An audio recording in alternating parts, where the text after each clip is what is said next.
Isn't it amazing that we have 1 million Americans saying that they would storm Area 51 to look for little aliens, yet we can't gather 1 million Americans to storm Washington or their senator or their congressman's office to demand answers to what is happening to the United States of America. People are more concerned about little aliens, yet they're not concerned about their futures. They're not concerned about the future of the United States of America.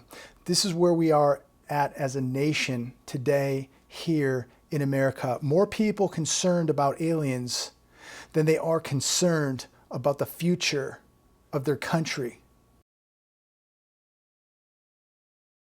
It's Monday, July 15, 2019. So while people are searching for aliens instead of searching for answers, this is what's happening today. Article on Zero Hedge.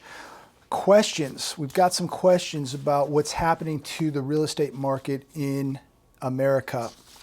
And there's a lot happening, or shall I say a lot not happening. Single family, here's some questions in this article on Zero Hedge. Let me give you the title. Let me go back here. The U.S.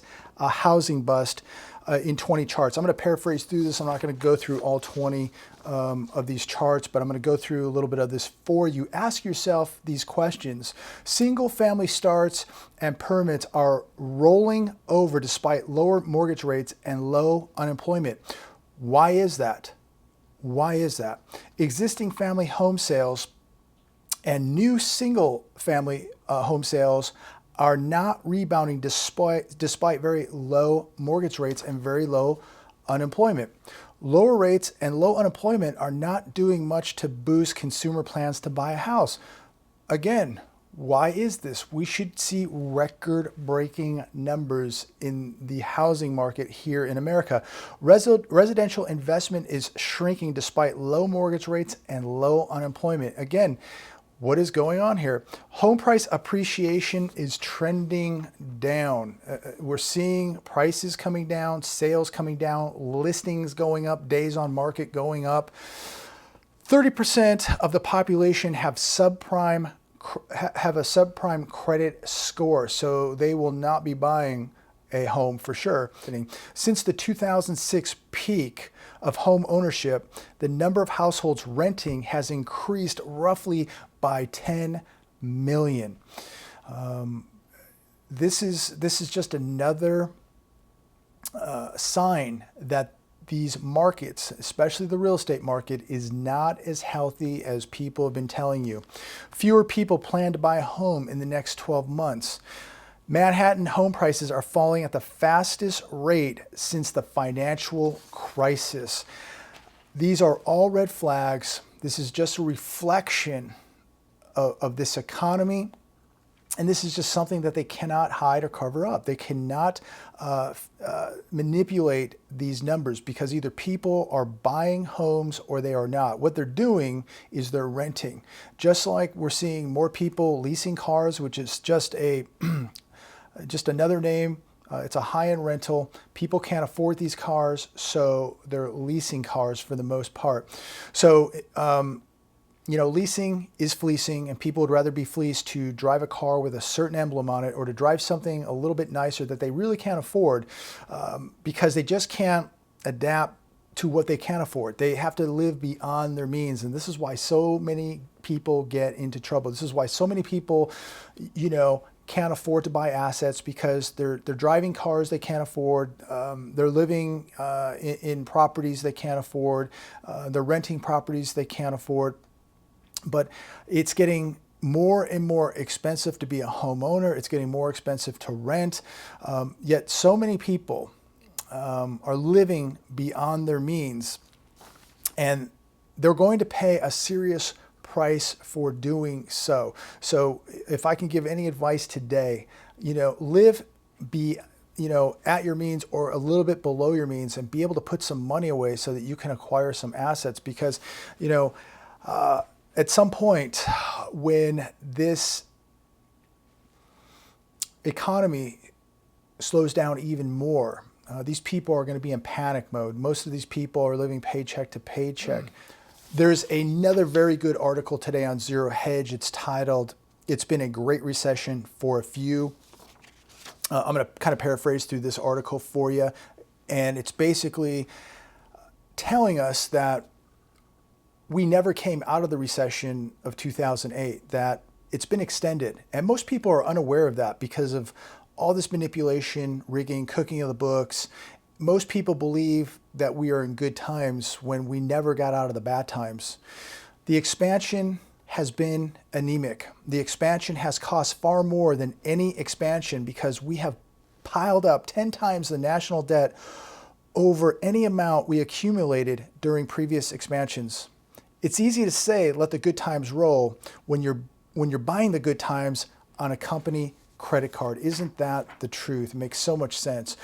We have quadrupled the size of the Fed's balance sheet since 2008. Stocks are booming, but business revenue is pathetic.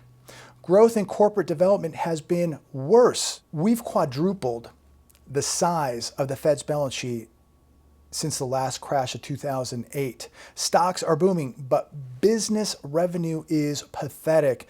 Growth in corporate development has been even worse. Growth earnings were decent because they reduce the number of outstanding shares over which earnings are divided, not by growing business. This is all continued manipulation. This is another interesting part of the article. Shadow Stats went over some numbers. The real GDP growth rate has actually been contraction, not growth, for the past 2 decades. When people say this is the longest expansion on record, it's only the longest if you change the way you calculate GDP from the way previous records were calculated. The books are being cooked. And if you do not prepare for what's coming, you're going to be cooked also. So we are living in nothing more than an illusion, but I can promise you reality is coming to this economy. Reality is coming to these markets. And if you don't get real right now yourself, you're going to be living in a nightmare when reality comes. Let's go over employment stats. This is also on Shadow Stats. You are counted as unemployed till your benefits run out. You fall off the list when you replace your full-time job with a part-time job. We now have the lowest participation rate in a half century. Now, does this make any sense with what we're being told with the media, with all these business analysts, with everybody on Fox Business, with everybody on CNBC? Everything is good. Don't worry about anything. Invest your money in these markets. You need to be in these markets. Remember, you can't save money because you will lose money by saving because you earn no interest. People rushing into bonds, they're losing money. So people, are gambling in these risky markets, and they are going to take a major haircut. Part-time jobs are 40% higher than it was the last time unemployment was at this level. I mean, this is really scary stuff when you think about where we are really at. If we really took a look at where this economy is at, and you know what? Just go outside of your house and see what's going on at your local malls, what's happening in retail, talk to your friends. I know a lot of people, I know more people hurting or barely getting by than are actually really doing good right now. We have more manipulation than ever. Unemployment is much higher than you think. The stock market is much weaker than you think. $1 trillion was spent in 2018 on stock buybacks to help prop up the markets. Yet we should just all believe that everything is fine, nothing to see here. Don't be a doom and gloomer. Don't be negative. The stock market's booming. It's booming because it's completely manipulated. Too many people are working part-time jobs in America. They're working jobs with no health insurance, no benefits, no overtime. They're working jobs that are not keeping up. They're not working jobs that are keeping up with inflation or the cost of living. Those high-paying jobs that will support a family are now dying off in America, and they've been dying off. It is harder and harder to find those type of jobs. Those good-paying manufacturing jobs, they're gone.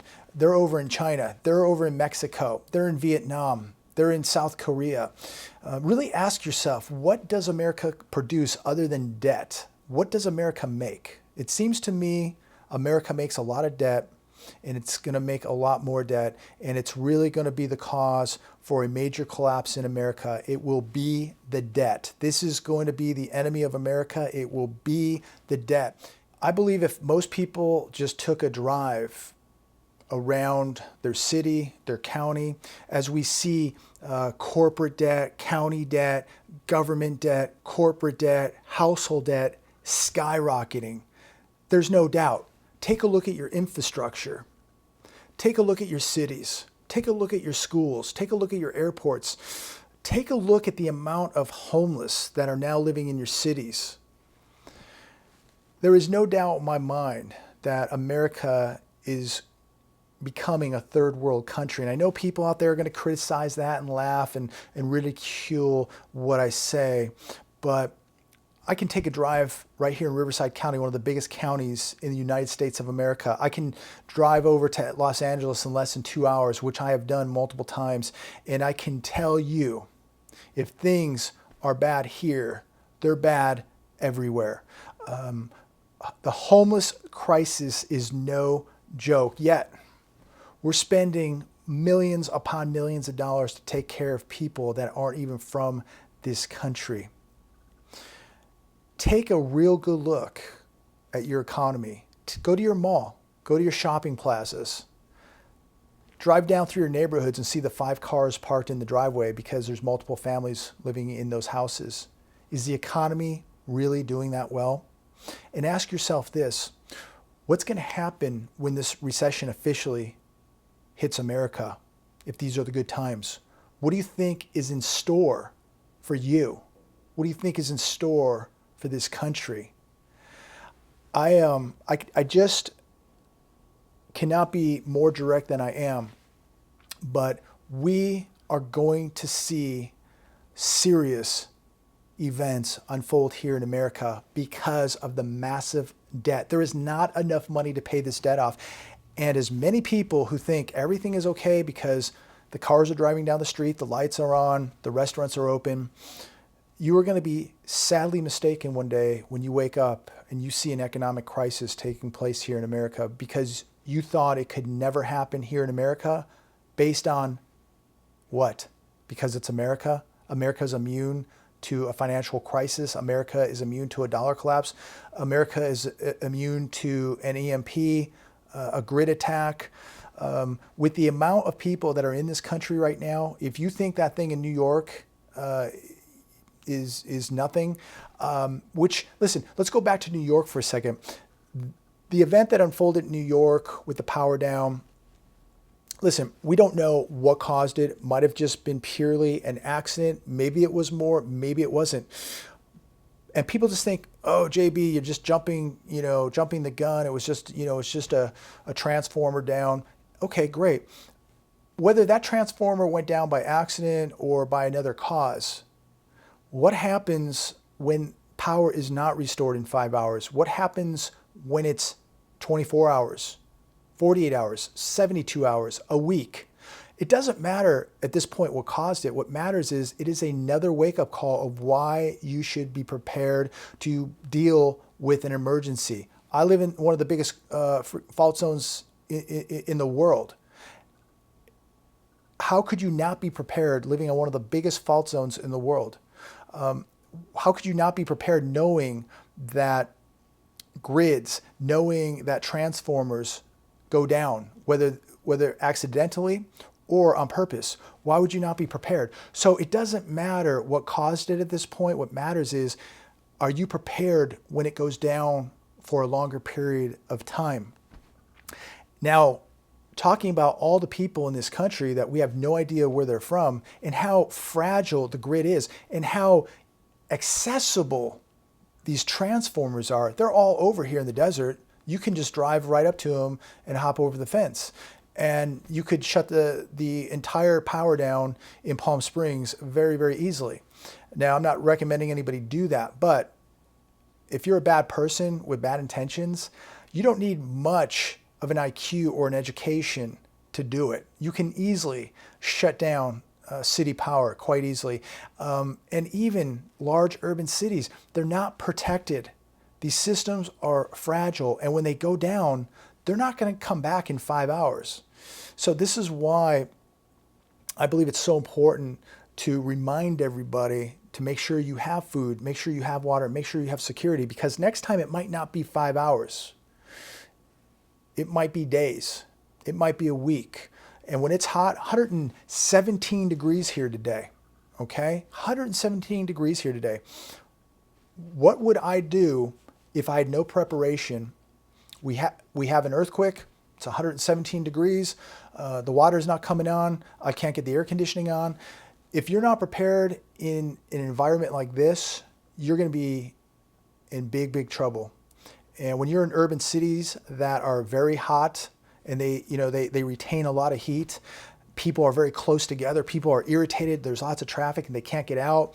And you've got people who are claustrophobic, people on pharmaceuticals, just everything that goes along with it.